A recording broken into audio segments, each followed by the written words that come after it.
Subukan natin yung old money outfits. Feel good.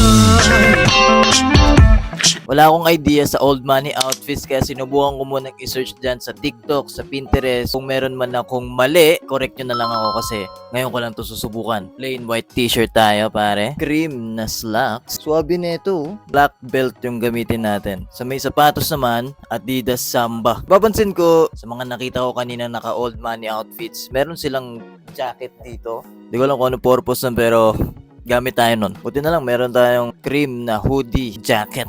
Ang problema, wala naman akong sombrerong baseball hat. Siguro ito na lang gamitin ko. Sa totoo lang, nagdadalawang isip ako kung black shirt or white shirt yung gagawin natin. Siguro tignan na lang natin kung ano yung kalalabasan. Ito yung final look.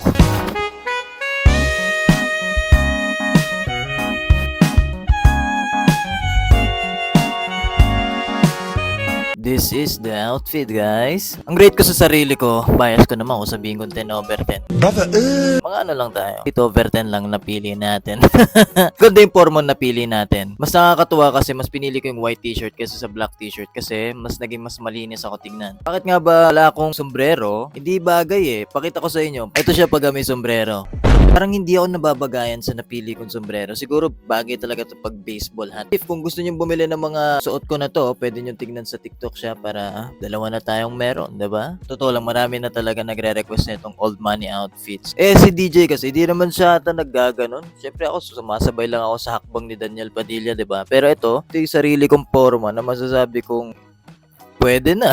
Mas maganda kung mabili nyo is hindi ganito. Mas maganda kung medyo baggy pa. Like, maluwag pa konti sa paa. Kung may gusto pa kayong request sa aking forma, kahit artista pa yan, kahit ano pa yan, comment nyo lang dito para reply ako sa comment nyo. Follow me! 2,500 na lang, 100,000 followers na tayo. Please, bigay nyo na sa akin to. I hope nagustuhan nyo yung outfit check natin for today. God bless you guys and I'll see you soon.